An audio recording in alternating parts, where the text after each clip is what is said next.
A young man went over to another Jew at a wedding. He said, "You remember me?" He said, "I don't remember you. Who are you?" He introduces himself.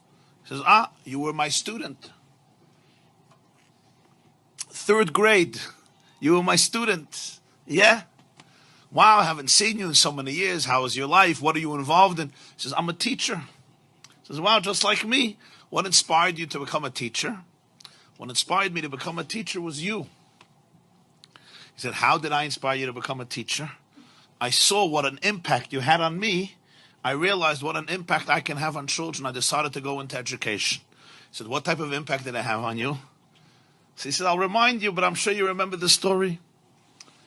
There was one day that one of my friends got himself, his mother or father bought him a beautiful wristwatch, and I dreamt for a watch, and I didn't afford one.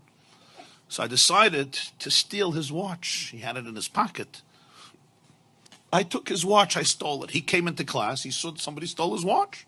He came complaining to the teacher, somebody stole his watch. So you made an announcement. Whoever took this boy's watch, please return it." I was too embarrassed and I didn't want to return it, so I didn't return it. So you locked the door and you said, "I'm going to have to line everybody up and empty their pockets in order to get back the watch." And that's what you did. And I thought to myself, this is going to be the most shameful moment of my life.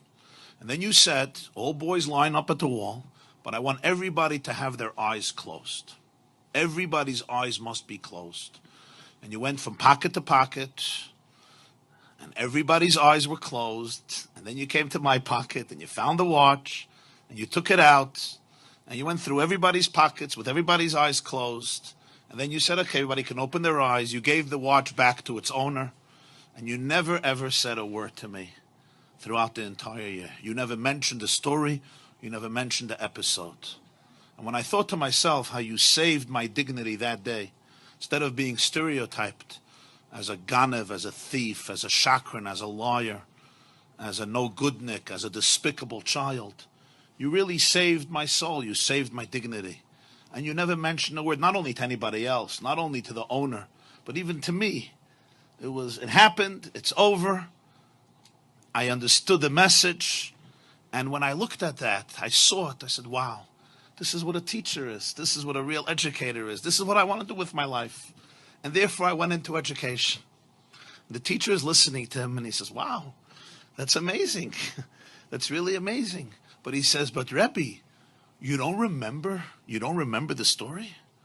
Like when you see me and you hear my name, I'm sure you remember the story that I stole the watch and what you did, and you didn't want to embarrass me, so you had everybody's eyes closed." And I'm the person, he says, "Actually, I don't know. I wouldn't know. I wouldn't know the story." He says, "Why not? Like, it's a pretty dramatic story." He says, "Because I also closed my eyes."